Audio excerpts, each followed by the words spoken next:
దేశమైనా రాష్ట్రమైనా అభివృద్ధి చెందితేనే అక్కడి ప్రజలు బాగుంటారు. అదేవిధంగా ఓ ప్రాంతం అభివృద్ధి చెందాలంటే పరిపాలించే వారు సమర్థవంతులై ఉండాలి. నిజాయితీ కలిగిన వ్యక్తిని ఎన్నుకోవడం ద్వారా రాష్ట్ర దేశాభివృద్ధి సాధ్యపడుతుంది. ప్రజాస్వామ్య దేశాల్లో ప్రజలు ఓట్లు వేసి నాయకుడిని ఎన్నుకుంటారు.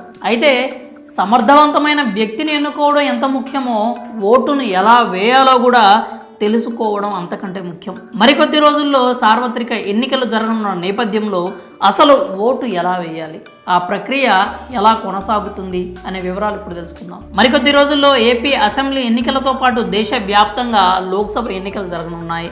ఈ నేపథ్యంలో ఓట్ల జాబితాను ఎలక్షన్ కమిషన్ విడుదల చేసిన సంగతి అయితే తెలిసిందే. ఇదే సమయంలో పెద్ద సంఖ్యలో కొత్త ఓటర్లు తొలిసారి ఓటు హక్కును వినియోగించుకోనున్నారు. చాలామంది ఎన్నోసార్లు ఓటు వేసినా కూడా ఇంకా కన్ఫ్యూజ్ అవుతూనే ఉంటారు.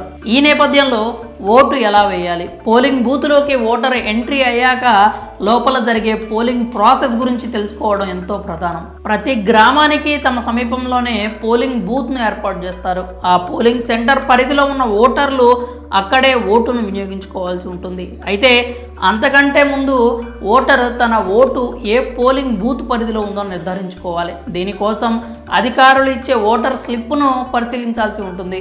అందులో ఏ పోలింగ్ బూత్ పరిధిలో ఓటు ఉందో అనే వివరాలని మీకు తెలియజేస్తారు. ఇక ఆ స్లిప్తో పాటు కేంద్ర ఎన్నికల సంఘం జారీ చేసిన ఓటరు గుర్తింపు కార్డును తీసుకుని పోలింగ్ కేంద్రానికి వెళ్లాల్సి ఉంటుంది. అక్కడ పోలింగ్ కేంద్రంలోకి వెళ్ళిన తర్వాత మనం ఓటు వేసే విధానం ప్రారంభమవుతుంది. పోలింగ్ కేంద్రంలో ఒక ప్రిసైడింగ్ అధికారి, ఒక సహాయక ప్రిసైడింగ్ అధికారి, ఇతర ప్రిసైడింగ్ అధికారులు ఎన్నికల నిర్వహణ బాధ్యతలు చేపడతారు. ప్రిసైడింగ్ అధికారి ఆ పోలింగ్ కేంద్రంలోని అన్ని బాధ్యతలను పర్యవేక్షిస్తూ ఉంటారు. ఇక ఓటరు పోలింగ్ బూత్లోకి రాగానే అతని ఓటర్ స్లిప్ కార్డును మొదటి పోలింగ్ అధికారి ఓటర్ జాబితాలో పరిశీలిస్తారు. అనంతరం జాబితాలోని గుర్తింపు క్రమ సంఖ్యను గట్టిగా చదువుతారు. ఆ సమయంలో అక్కడే ఉన్న వివిధ పార్టీలకు చెందిన ఏజెంట్లు తమ వద్ద ఉన్న జాబితాలో చెక్ చేస్తారు. ఆ ఓటరు నిజమని పోలింగ్ ఏజెంట్ల ద్వారా మొదటి పోలింగ్ అధికారి ధృవీకరించుకుంటారు. అనంతరం అతడు అంతకుముందు ఏమైనా ఓటు వేసి వచ్చాడా అనే సందేహంతో ఎడమ చేతి చూపుడు వేలుని పరిశీలిస్తారు. అనంతరం ఓటరు జాబితాలో ఆ ఓటరు పేరును మార్క్ చేసుకుంటారు.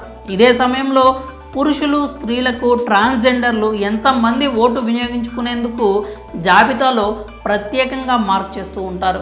ఓటర్ల వివరాలపై ఏటవాలుగా గీత గీయడంతో పాటు అదనంగా మహిళా ఓటర్ అయితే క్రమ సంఖ్య చుట్టూ గీత గీస్తూ ఉంటారు. అలాగే ట్రాన్స్జెండర్ అయితే వారి క్రమ సంఖ్యపై స్టార్ గుర్తు వేస్తారు.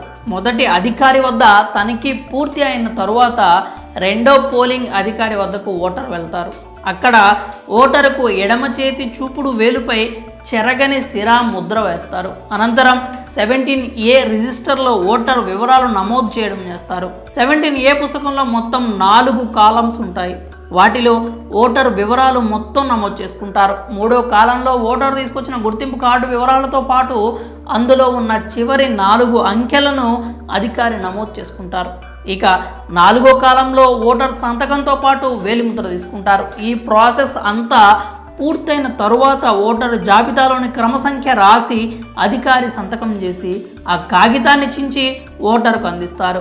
అక్కడ స్లిప్ తీసుకున్న ఓటర్ పక్కనే ఉన్న 3వ పోలింగ్ అధికారి వద్దకు వెళ్లాల్సి ఉంటుంది. ఆ అధికారి ఓటర్ వద్ద ఉన్న ఓటర్ స్లిప్ను తీసుకుంటారు. ఆ తర్వాత ఈవీఎంలో భాగంగా ఏర్పాటు చేసిన కంట్రోల్ యూనిట్లో బ్యాలెట్పై క్లిక్ చేసి ఓటు వేసేందుకు అనుమతి ఇస్తారు. అలా 3వ పోలింగ్ అధికారి CPU పై క్లిక్ ఇచ్చిన తర్వాత ఈవీఎంలోనూ పొందుపరిచినటువంటి ప్రత్యేక కంపార్ట్మెంట్లోకి పంపిస్తారు. అయితే అక్కడ ఓటర్ పరిశీలించాల్సిన విషయం ఏంటంటే 3వ ప్రిసైడింగ్ అధికారి బ్యాలెట్ ఇచ్చినప్పుడు కంట్రోల్ యూనిట్లో ఎరుపు లైటు వెలిగి ఉంటేనే అది ఓటుకు సిద్ధంగా ఉన్నట్లు ఓటర్ గమనించాలి.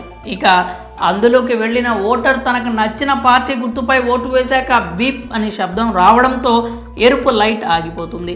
దీంతో తమ ఓటు పూర్తి అయినట్లు ఓటర్ భావించాలి. అనంతరం అక్కడి నుంచి ఎగ్జిట్ ప్రాంతం నుంచి బయటకు వచ్చేస్తారు. మరి కొత్తగా ఓటు వేసే వాళ్ళకి అవగాహన రావాలంటే ఈ వీడియోని వారికి షేర్ చేయండి.